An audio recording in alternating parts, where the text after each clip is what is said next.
All right, everybody. On the pod today, we got a really special guest, longtime friend of mine. Normally, when I'm introducing, bro, I have like a card. You know what I'm saying? But we have a personal relationship, so I can spit off some of the personal accolades. We got Rookie of the Year. We got National League MVP. We have World Series champion. We have Home Run Derby champion. We have now investor. We have husband, we have father, and just an all around good dude. My man Ryan Howard. My man D, what's going on, man? I think you were there for like all those things. I was I was I was in the building for a lot of them. Yeah, you were there for like 90% of them. Yeah, And we go way back like 8 tracks, man. That's all good. that's right. And so starting off, I think that it's a unique opportunity because for people that may not know, I mean, there's a lot of people that do know who you are, obviously, but if you were to Google and you'll see that all those accolades are actually true. It's not just fluff. Um, I kind of hold on to some of this information. I keep it close to the heart, but as our friendship kind of grew, one of the things that I had a lot of respect for you is it's the things that you don't see. So where I'm going to go with this is, you came up, I think you got called up to the Phils in like '04, right? Yeah. Yeah. Okay. You and I, we're a year apart. So if I was 24 in '04, that would have made you 25, if I remember correctly. Correct. All right. Would you say that is a early start or would you say that's a late start, traditionally speaking, for a major league career? I would probably say you would consider it to be somewhat at that time right on time in a sense, because Okay. with major leagues, it all depends on how old you are when you get drafted, because you can get drafted out of high school. So you can be a 17, 18-year-old kid out of high school and potentially be up to the big leagues by 19, 20, 21.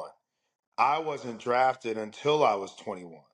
So I was still somewhat, I guess, on the same trajectory where I was in the minor leagues for about 3 years, 3.5 years. So it puts me right at that 24, 25 range. So, Right. but I'm a parallel it to your world in the business world, because that's kind of one of those questions too, where it's like, is that kind of a late start? Is it, you know, I think that kind of a start at 24, 25, I think it's the maturation that it kind of takes going through the minor leagues, or the bushes, as I like to call it, the jungle. Yeah. Uh, I like to kind of compare that to when kids are kind of coming out of college and they're trying to find that first job and kind of get in and getting settled, because they're like 24, 25, you're still young, but like, you're still trying to kind of get your wits about you in that corporate space, wherever it may be.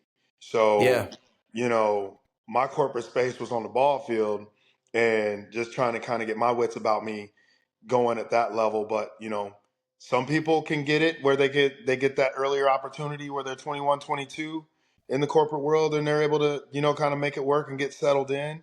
Like I said, mine came a little bit later. I wouldn't necessarily say it was like late to where if I was 27, 28, then yeah, we're really talking about a late break. But I feel like I kind of hit right in stride, as to where I needed to be from a maturation standpoint, and then just kind of getting my wits about me, um, in baseball.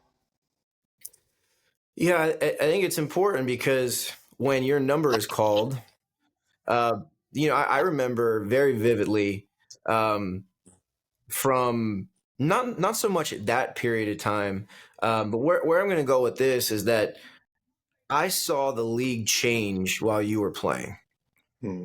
and the shift happened quite literally. The defensive shift happened. They responded to your offense, and so from an offensive perspective, I saw you really try and challenge yourself to respond to the defense that you were presented. And I think in business, nothing is just stagnant. I think that what ends up happening, especially for people in our world and sales people alike, entrepreneurs, investors, whatever the case may be, is that you get accustomed sometimes to how things are, and then that changes. And then you Mm-hmm. have to adapt to that. And in my opinion, I see one of two things, bro. I see people that just stay fixated on the way that like shit was, and Mm-hmm. that's what you kind of that's what the expectation is. Or you have the ability, you have people have the ability to adapt to what is being given to them and still have massive levels of success. So like talk to me about that, or talk to the people that are watching this about that, because I felt like, I mean, dude, for 3 4 years it was like mashed potatoes every single time you went to the plate. Mm-hmm. And then I saw something very unique happen, and the infield looked very different for a couple years, and the outfield looked very different for a couple years. How do you adapt to challenges like that? You know, it's life. Like baseball, it's a game of adjustments. I mean, obviously, it's like if you don't make the adjustments, you're going to struggle. I think same thing with business, like you just mentioned. You have to make the adjustments. You may not like it, but you figure out how to coexist with it because, like you said, it's always changing. The game has changed again since I've retired and gotten out of the game. They got rid of the shift. And so, or they've kind of modified it a little bit more. But I mean, it's always ever changing, and it's just being able to try to figure out how to make those adjustments. Now, for me, a lot of the stuff that I was trying to do ball wise, I kind of got away from my approach. My approach was more kind of going to the opposite field, and then I just kind of got quick and just didn't readjust the parameters, had some injuries and all that kind of stuff. But I feel like had I gotten back to my old approach, I would have been fine, right? But you still got to figure out how to make those adjustments with it. So I think with people having their traditional approaches, right, and figuring out how you can see how things are changing. All right, how do I fit my original approach into what's a changing environment around me from a business standpoint, but yet still tweak it so that I can roll with what's going on? Because if you don't adapt, like you're gonna go down. Like Yeah. Snoop said, if you can't swim, you bound to drizzle. You know what I mean? So you have to always be looking to make those adjustments and kind of see what's coming along with it and be open minded. That's the key. You got to be open minded. Like yes, you're gonna do things that are gonna have success, and you're gonna feel so comfortable in those ways. But sometimes you got to be comfortable being uncomfortable in order to continue to have that success. And it's also challenging you to get better. You done already figured out how to beat the game the first way, right? It's like playing video games. It's like you already beat it out, but then they add a new level. And now you got to go through the whole thing and try to figure out how do I beat this level. So I think that's where when you're making those adjustments and making those and the business world and the world in general is making adjustments, like you got to figure out how to go along with those and beat the game. You know what I mean? Beat that next level. And you're only going to make yourself better by being able to take in more information, more data, and then being able to pivot and Eurostep, if you will, in the business world. You know I'm coming with some craziness, dude. Come on, bro. Oh man, I was looking forward to this because It wouldn't I be feel it wouldn't like be me if I wouldn't, bro. You know it. I know. I know. I feel like, dude, the people that I've introduced you to over the years, I don't know. I don't know what the perception is. I don't know what is in people's minds, but I've always gotten the same feedback. Is like after they meet you, they're like, "That is the most down to earth. He's like the nicest guy." And for me, I mean, certainly, it's not like you walk around and just put on like asshole vibes. So I don't know where that comment's coming from or what the expectation was, right? But I mean, I always get the same feedback. But like, okay, so with that being said, right, when you go from minor leagues to major leagues and you get called up, you're now playing with a completely different you're playing with a different level of talent. You're playing the game at a higher level. Um, what would you say were some things that surprised you when you got or when you moved from minor leagues to major leagues, and things that you found yourself having to do that maybe you didn't necessarily like doing, but you did it anyway in order to have the success that you had? I wouldn't say that there was necessarily anything that I didn't. Oh, actually, you know what? Scratch that. first things Training first water. is Training water. right. The first thing was I didn't understand the speed of the game and how much faster the game gets from AAA to the big leagues. Like every level when you're coming up in the minor leagues, the game gets a little faster, gets a little faster, gets a little faster. And then when you get from AAA to the big leagues, it like doubles the speed, right? So one of those things is what was just kind of used to the speed of the game because balls that you would hit in the minor leagues that you're like, oh, that's going to be a CNI single. Like, no, how did that dude get there? Like, wait, why am I going back to the dugout? Because this guy just Yeah. made this. So it's like you said, the talent level has grown. It's gotten so much better. So you have to be able to get on your P's and Q's and get and grow with that talent. Um, Everybody coming out, you know, whether it's coming out of school or whatever, like you kind of get that first big job or whatnot. Like you do the grunt work, right? You got to do the grunt work, and that was me when I first got called up September of '04. Um, Jim told me it was our first baseman. So I was like, I know I'm not going to be playing first base or be doing a whole bunch, but I understood what my role was, And my role at that time was, hey, they're going to call on me to come in and pinch hit. Maybe I'll come in and like play some defense here and there. But whatever my role is, I got to be ready for. And it sucks because when you go from being the guy on every team that you've been playing on, you know, from the minor league standpoint, starting and all that kind of stuff, getting your ABs and whatnot.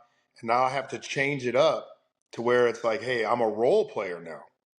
You know, I have to play my role so that I can do what I need to do to prepare myself so that when my number is called, I can try to help the team win in the best way possible.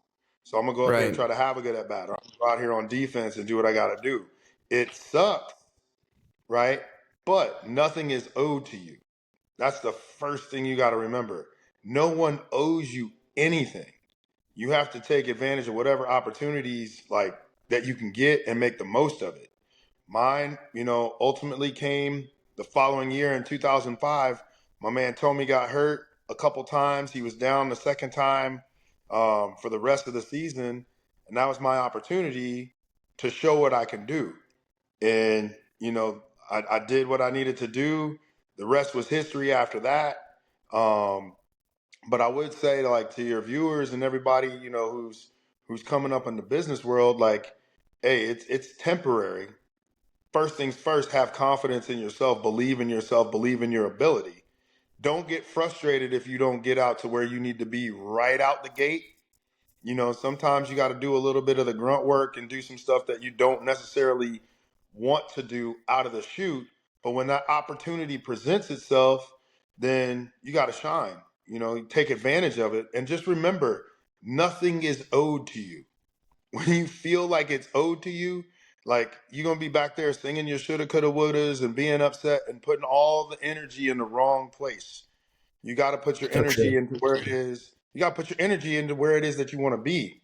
And with whatever it is at that point in time, if they got you in the mail room, if they got you doing coffee runs, be the best. Hey, be the first person at the coffee spot. Hey, greet everybody with a smile when you passing out mail. Like whatever it is, like own it for the time being. And understand like it's not gonna be like this forever. Cause when you get your shot, bosses and people above see what this dude's attitude is or what this other young lady's attitude is. Like, dude, I don't know about you, but that's the happiest male passing out person I've ever seen. You know what I mean? They got a great attitude. And I know we were gonna talk about it with teams, with teammates, right? It's you got to have the right attitude and a winning attitude, man. Like I said, nothing is owed to you, so that when you get the opportunity, you got to take it. You take it and make the most of it. It's a good teams is a good thing. I mean, my leadership style, dude. I mean, look, the group. We all know the group chat pops off mainly about sports, right? So we're all sports junkies. My leadership style, I rely very heavily on sports analogies because I am so intrigued at the mentorship capabilities and what good leadership looks like at a level like that. That's the tip of the spear. I mean, that anybody that is enthusiastic about sports or play sports is where the professional level is where amateurs aspire to be. And you can find, in my opinion, you can find so much wisdom in people who have made it there, and not just made it there for their 5 minutes in the limelight or whatever, but people who stayed at an elite level for a long period of time. Um, and that was you. So where did you find like two? And I'll get into the teammate aspect of it. I want to circle back around to that, but you said something just a minute ago about taking advantage of your opportunities. In our world, people are stuck on how things were. And as the market continues to toughen, it can be challenging for people to kind of get back to what you said, like doing the grunt work, doing the stuff they don't necessarily want to do. Um, when you were at the top, and because I mean, you were for a long period of time performing at an elite level, it's easy for me to tell, but I think it would be so impactful for you to map out some examples of things that you did, sacrifices that you had to make to, once you got to the top, stay at the top. Hmm. I mean, the first thing, man, it really starts with the mindset. The mindset is everything. And I'll go way back, bro. Like I'll go back my sophomore year.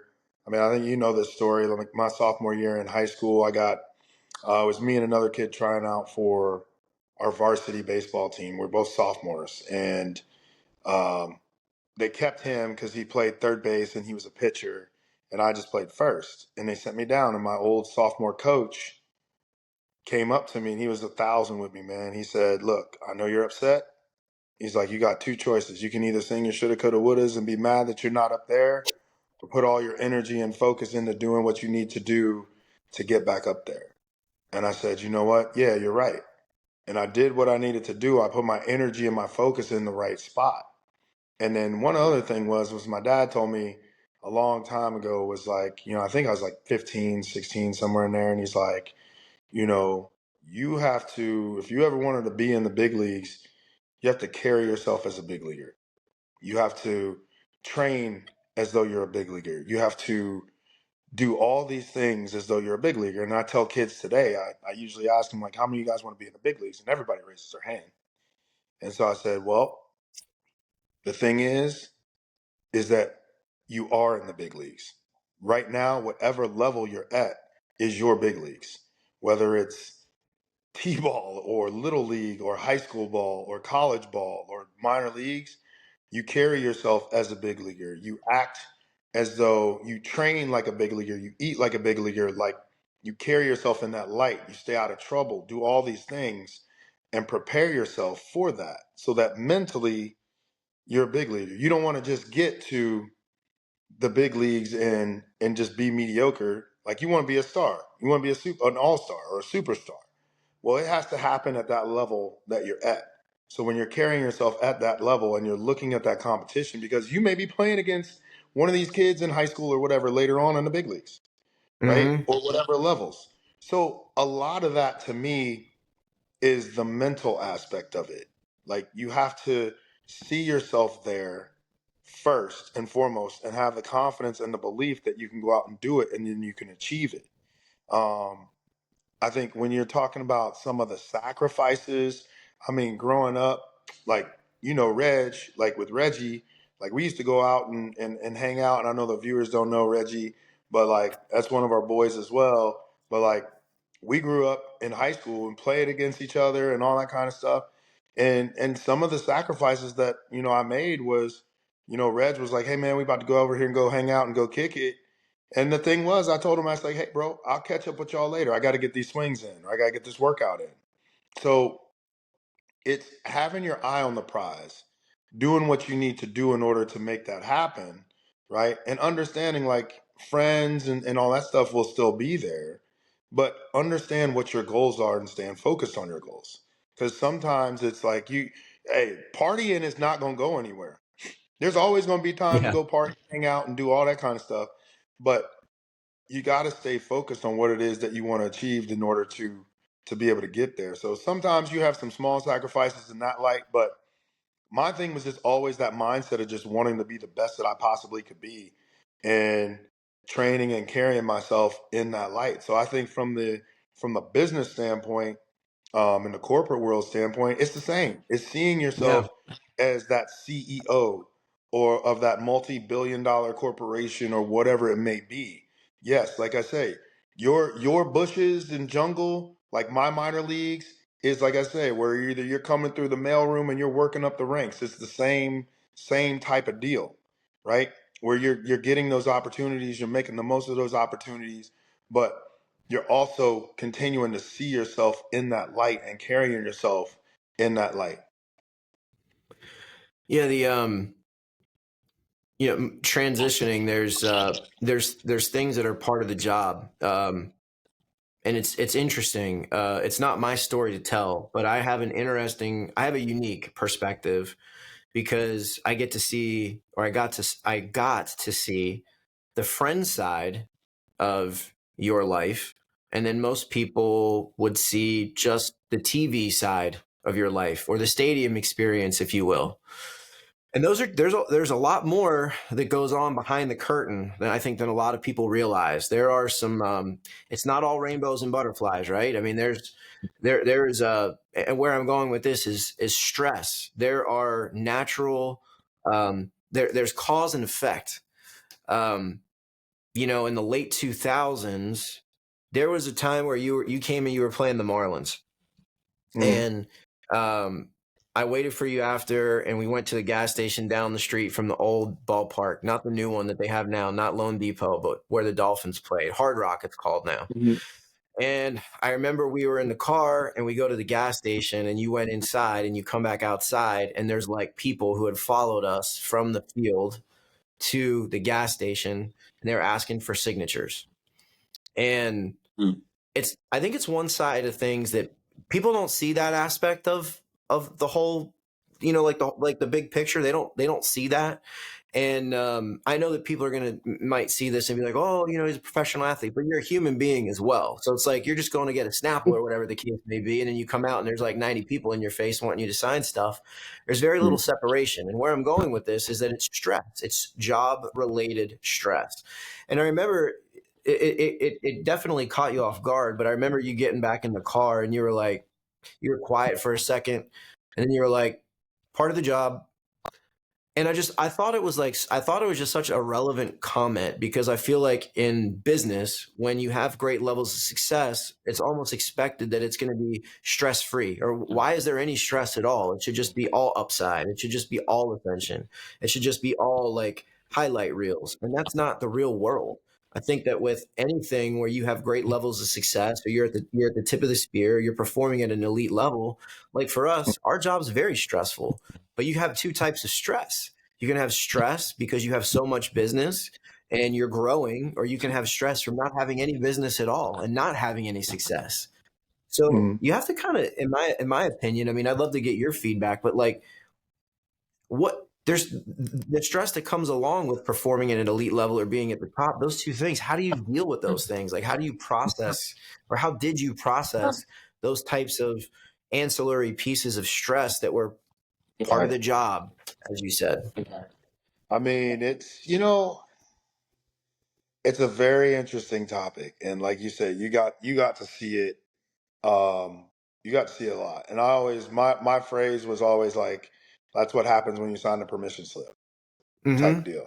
Right. So I mean, it's a part of the gig. It's a part of you know being, I guess, being a notable person, and being kind of a public figure in that sense from playing baseball. Now, is it a lot when somebody's driving after you from the ballpark, and you're feeling like, okay, I got, the ballpark at that point was like the office for me. And then it's like, once I leave the office, dude, it's a wrap. Like, I'm good, you Yeah. know? But for them, they're at work.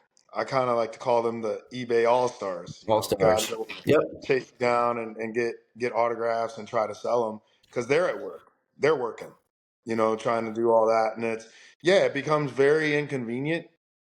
Um, and a little bit at times it becomes a little bit annoying. But I mean, again, it's a part of the job, and it kind of it has to go both ways, right? To where it's understanding like, hey, you know, person is done, and they're kind of like clocked out, but following someone somewhere like that, to me, like that's a little bit much because usually it's like from the ballpark to the hotel.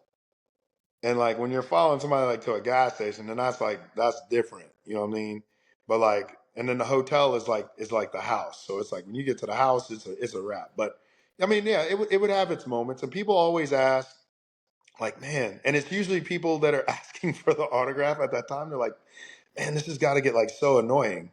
And it's like, at times, at times it does. But and it's funny because the way I look at it, and I always have to remind myself, is like one of my favorite verses of all time was Andre 3000, Elevators, where he says, "True, I've got more fans than the average man, but not enough loot to last me. To the end of the week, I live to the beat like you live check to check. If you don't move your feet, then I don't eat. So we like neck and neck." So the race is different.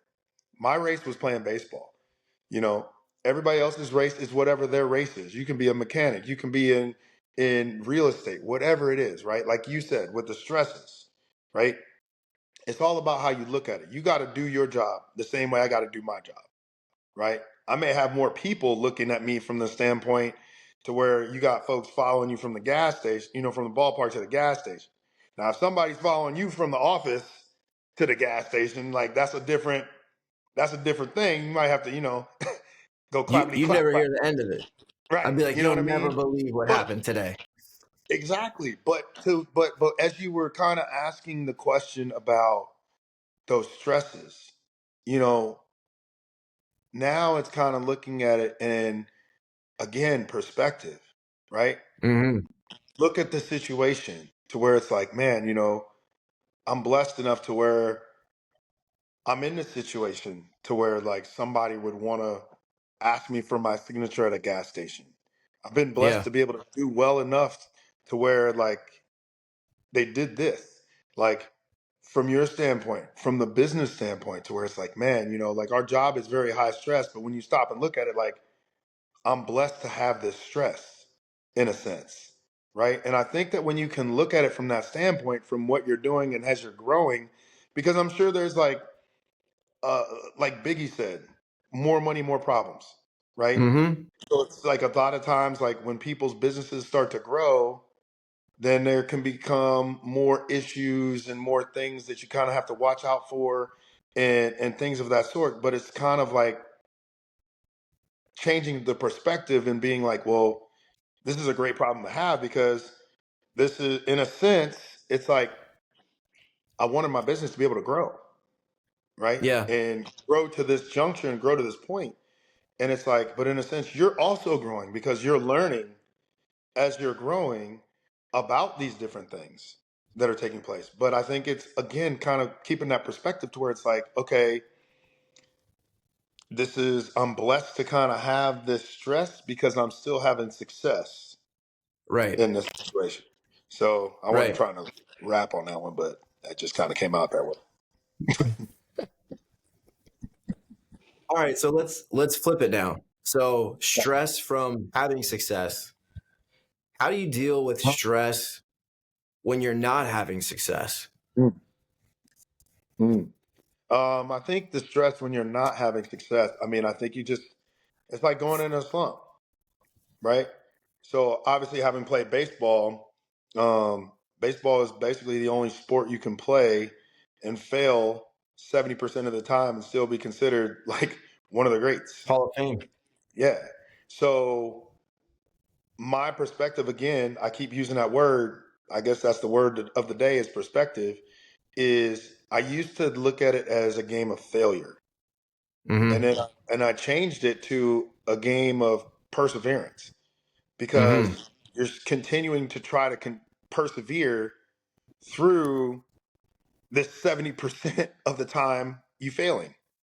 You're right. So with that being said, it's when you go into a slump, you have to kind of, okay, take a look internally sometimes you just got to be still for a second, because what gets you into a slump, and sometimes when you're having that stress and not having the success, is the wheels are spinning way too much, right? And you're continually trying to figure it out, trying to figure it out, trying to figure it out. Sometimes you got to sit still and let it come to you. Yeah. You know what I mean? Sometimes you just got to clear the mechanism and just let it come to you, and kind of go back to the fundamentals of of your craft and your industry, and kind of work it from there, in my opinion. Would you say that sometimes if you're not having success, I find like take golf, for example, right? Move away from baseball for a second, something that we both have in common and a lot of people have in common. I find that like when people are not having success on the golf course, or they can't hit the ball, or they got the shanks or whatever, they go and they get all these like crazy training aids, or they go and get like the new golf clubs, and this is going to fix their problem. But the truth of the matter is that the mechanics are poor. Like the basic fundamentals of what makes up a golf swing are poor. And if your fundamentals are poor, impact is never going to be great. And I find the same, and I'm curious to get your feedback, but I find the same to be it's a parallel in business. People have great levels of success and then they stop. It seems like they're always fixated on like the next widget or the next gadget or the next shiny object that's going to help them break through whatever bottleneck they're currently facing, instead of just kind of simplifying and, like you said, clear the mechanism, get rid of all the noise, and just go back to basics, getting back to the bare fundamentals of what got them to the point of having this massive level of success. I mean, the saying is what got you here won't get you there. But I found that some people, when they get there and they have a regression, they get so fixated and obsessed almost on being where they're at. They're not, they have a hard time dealing with that. Success comes in waves. It just can't be like this all the time. It's gonna be a little bit of a roller coaster here and there. Absolutely. I mean, and the best piece of advice that my man Jim Tomei gave me was, he said, Ryan, this game, you're going to have good days, you're going to have bad days. He said, don't get too high, don't get too low, stay even keel, stay even keel. And I think, to what you're talking about, it makes perfect sense of going back to the fundamentals. Why? Because that's what got you there at the end of the day, Yeah. right? If you look at the Scotty Schefflers, you look at all these great golfers, you go baseball, and from the sporting standpoint, like, again, when you start to scuffle, what do? They simplify it. They go back to what got them there in the first place by, all right, let me do a checklist real quick. All right, I'm doing this. How's this feel? How's this feel? How's this feel? How's this? Like, you're going back to what it was that got you that success in the first place. Now, as we talk about the pivoting of the of the business world, or the economy, or however things may go, like I said, right? It's kind of like, you may take those fundamentals and your approach. How can I plug this in to what's taking place right now? And Right. then, how is it working? How is it not working? What adjustments do I need to tweak on this? Because ultimately, like, those fundamentals aren't going anywhere, because those are the basic ABCs and the building blocks of what you're trying to do. So, from a baseball standpoint, if I'm struggling and I'm pulling off the ball or whatnot, then I need to do what? I need to take it all the way back to the tee. I'm going to take it all the way back to the batting tee, and take swings off the batting tee, and start getting myself grooved into a position, and then start working it up to front toss, and then batting practice, and then try to carry it over into the game. Sometimes, like you say, you got to regress, you got to move back a little bit to go forward. So Mm-hmm. you can't be afraid to do that, but you got to see how it makes sense once you make that step and take that step back. You know what I mean? Be still at times, go back to your building blocks, and then figure it out, because you've already had success up to the level that you're at. And if you're trying to get to the next level, all right, you just kind of have to retool. in a sense. Yeah. No, I agree. I think it's there's so much that happens behind the scenes, and that's like it's like that in business as well. I think Instagram and social media and Sports Center literally is highlight reels. So they're showing the best of the best. Instagram, very rarely do you get the authenticity of someone who's vulnerable enough to go on and post their shit, but they go on and post like all the wins. And Mm. it can be a misconception that this person is winning all the time and they're not, or the things that go in. You don't see the misfires, you don't see the failures, you don't see the missteps and the miscues and all the bumps and bruises that it takes to get to that 30 seconds where you actually see that person at the whatever the case may be. That might be in a game, it might be at, in the business world, an article is written about them, or Elon Musk did this and this. You don't see everything that goes behind that. And where I'm bringing this is that I got a very unique perspective. I'm grateful to have experienced it, by the way. But like one of the things that surprised me about you specifically, and it's a parallel to sacrifices we were talking about in the beginning of the call, is how much effort you put into being great. Mm. It didn't just like happen. I mean, you've got an insane level of God given ability, right? And that's first and foremost. But you had to work your ass off to stay at that level. And there's like a couple of examples. I remember we were in Clearwater one year for spring training, and we were in that house that you used to rent, and it was like 6:30 in the morning, and you're like, "All right, I'm going to go to the facility now." And Mm. I was like, "What?" Yeah. It's Yeah. what are you talking about, bro? It's like You, it's 6:30 in the morning. it's in you, bro. I mean, that's the thing. It's like greatness, like to be great, it's people see the finished product. There you go. What they That's the word see, I'm looking for. what they see on the field is the finished product. What they don't see is all the stuff that went in behind the scenes. What they don't see is, like you said, the waking up at 5:30 to go work out and hit and stuff like that at 6:30, and then lift after that and do all the, and then after that go do fielding and more hitting and stuff like that afterwards. They don't see the prep, right? They don't see the prep work. What they see is the finished product. And I think that, and that's fine. That's fine because you don't want them to necessarily see what you put, like, you don't do it for them to see all the work that you put in. You want that finished product to be, it's kind of for you. It's for you, really. If they take notice, great. From the baseball standpoint. Now it might be a little bit different with the corporate world, to where it's like, oh man, like the bosses are taking notice of how much work this person is doing over here. Um, and they're in the office early, they're leaving the office late, and this and that or whatever. They're a great teammate and blah blah blah. Like, yeah, I mean, it kind of plays to the sports world as well when coaches and people are taking looks and they see like how hard this person is working, but that has to be in you. It has to be in you to want to be great. It has to be in you to want to be the best version of yourself first and foremost, which ultimately can become the best version or the best, um, either person in the game or person in that business, in your business realm.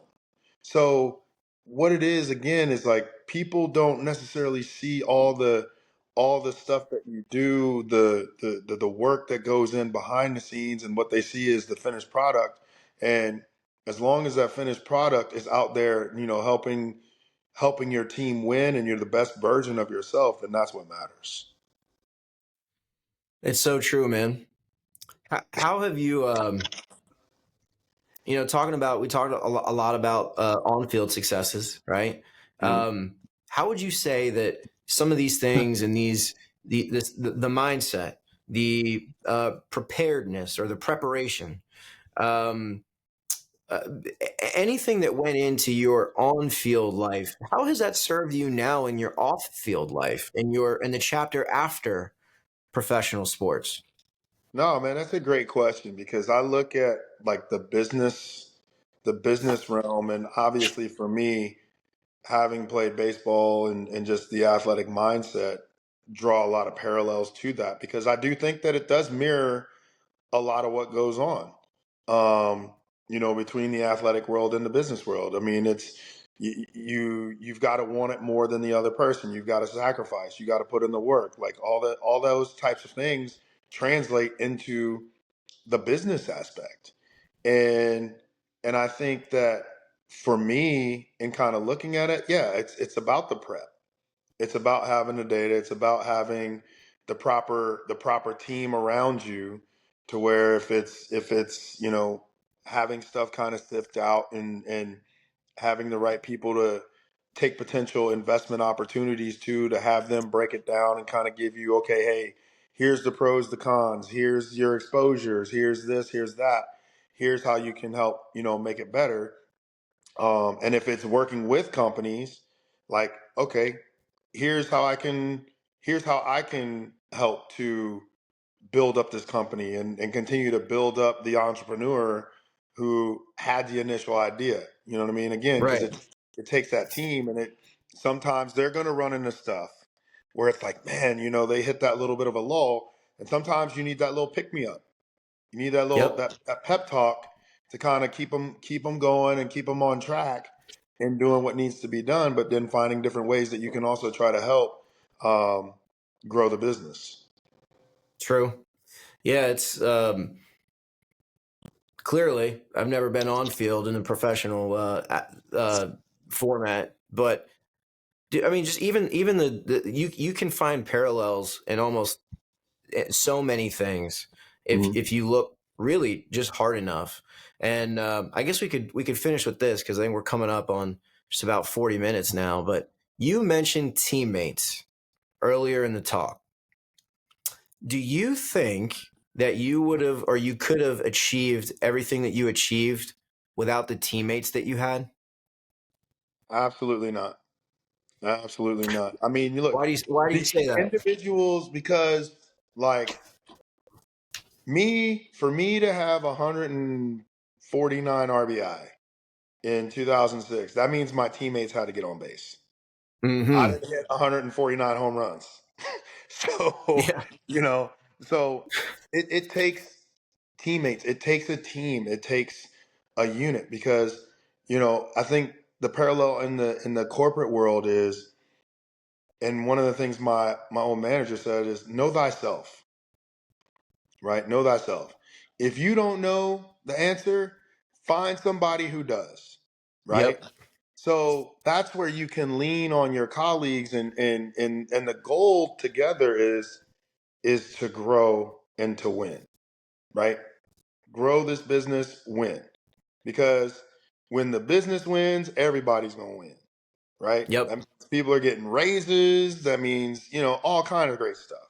So when you can work together and grow together and be able to lean on each other and help each other, and everybody in the office is in the right headspace to move and go like in the right direction, that means great things. So I think you have to have great chemistry, um, and just great people. Now sometimes, yeah, you're gonna have the occasional asshole, and I honestly, you know what, I'm gonna break it down to you like this, D. I think this is one thing. I was having this conversation with some guys before, and we were talking about from a team standpoint. Actually, I was talking with my man Nick Swisher, and I said, one thing to me is like when you go to guys on a team, right? Like, and I was just talking about baseball. I was like, the one thing I would go to them and ask them is, what are you here for? Like, what's your purpose here? What are you here for? Like what makes you tick for this, right? So if it's money, if it's like just being in the big leagues, like why are you here, right? Like I don't want you to tell me what you think I want you, that you think I want to hear. Why are you here? So if your motivation is money, okay, cool, got it. I know how you move. If somebody else's motivation is something else, I know how you move, right? So you as the leader now understand what makes and moves your team, right? So now you know how to tap into those different realms to try to motivate and tap into getting your team to move. Because guess what? If and I just said, like, dude, I'm gonna be 1,000 with you. If for baseball or whatever, if money is your motivator, hey, guess what? We win, you get more money. Yeah.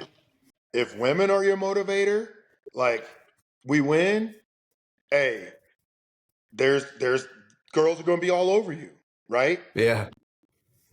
You know what I mean? So, but it's being real. I know it's funny, but it's being real to see what that person's motivation is. And I think once you can really have them be real with themselves about what their motivation is, then I think to me, it opens up another door for them because they're being real, and it's like, all right, hey, I understand with Derek. Derek knows where I'm coming from. He knows what my motivation is. So Derek knows how to tap into that, right? Or try to figure out how to tap into that. But you can see and understand how everybody moves with that, so that, hey, collectively as a unit, we can move together and we can win. So I think that's.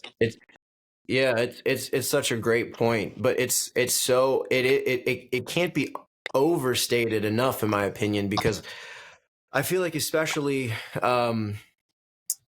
people that do have you could potentially classify our world as a singular sport, but you're even listening to golfers nowadays,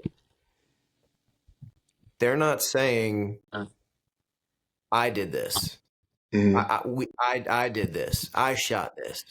You'll hear them say we. Well, we thought this, so I pulled this club and we hit that shot. It's team everything, and I think that you make a great point. You go back to those years where you were just crushing. You couldn't have had all those RBIs if your teammates weren't getting on base. Mhm. I think a lot of times of Le'Veon Bell, dude.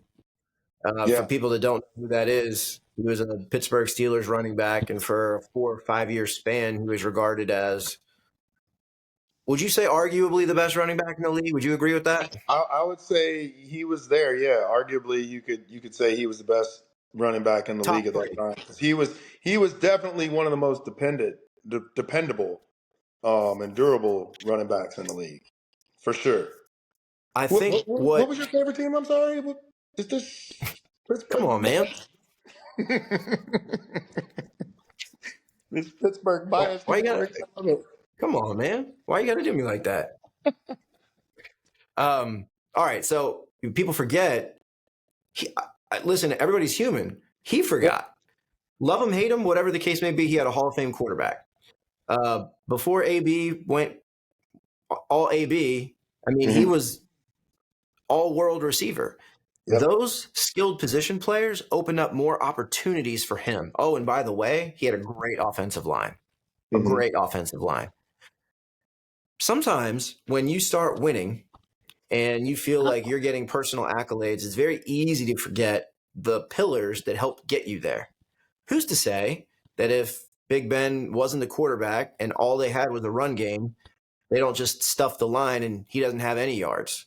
And he was catching a lot of passes too. You don't have a good quarterback, can't get you the ball. You're not getting those accolades.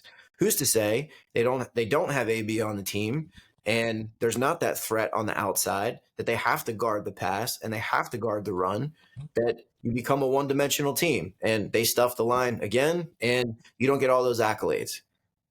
He got, unfortunately, some very poor advice, in my opinion, and he held out and he forgot what got him there.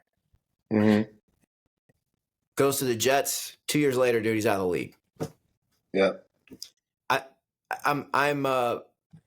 I completely agree in regards to the team aspect of not only really everything, but I think that you can soar so much higher if you have good cornerstone pieces around you and good teammates. In Mm-hmm. business, if you have good teammates, and let's say that you're the best at what you do and you're sales, well, you better have a damn good back office so that they can handle everything for you so you can go do what you can do, which is go get sales. You can't Right. do, very rarely do you find people who can, pitch, hit, run, pass, throw, do everything at an elite level. So you Right. better have some people around you who can do the things that you're not good at or at an elite level so you can go be elite. Right. Would Right. you agree? I would agree. I would agree. I mean, because let's say this, dude, like even with Otani, like you were talking about hit pitch and all that kind of stuff. Like Otani's one of those, he's just a whole different animal, and we're kind of getting off topic or whatever, He's but one of one, by the way. he is one of one where he can literally go out and win a game. But let's say this, right? You still can't say he can go out and literally win a game by himself. I mean, unless he struck everybody out, 27 strikeouts, right? Hit a homer, right? So complete game, perfect game, shutout, and hit a homer and win 1-0, right? He would even need, if a ball is put in play, he would still need his teammates to make that play to keep that no hitter going. Yep. You know what I mean? So you gotta have your teammates. You gotta have the right people behind you making plays.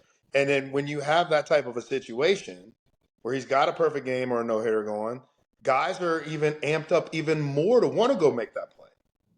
You know what I Yep. mean? Like they're diving, they're running through walls. Not to say they wouldn't necessarily do it before, but like there's a little bit more on it to try to make that play. So it's again, like you said, those cornerstones and those people are very important, and it's having everybody in the right mindset to move forward, man. Because hey, as we move together and we win, everybody wins. Everybody That's right. wins. That's right. Well, look, man, we're almost coming up on an hour. I told you we keep it under that. Bro, I really appreciate you taking time out, joining us on here today. I appreciate the time. And it was great talking to you, man. It was fun. No, I appreciate it, D man. Thanks for having me, bro. Man, anytime, man. Just chopping it up. Oh, there's people on All right. there. All right, man. We'll see you later. All right, D. I'll holler at All you, right. bro. Bye.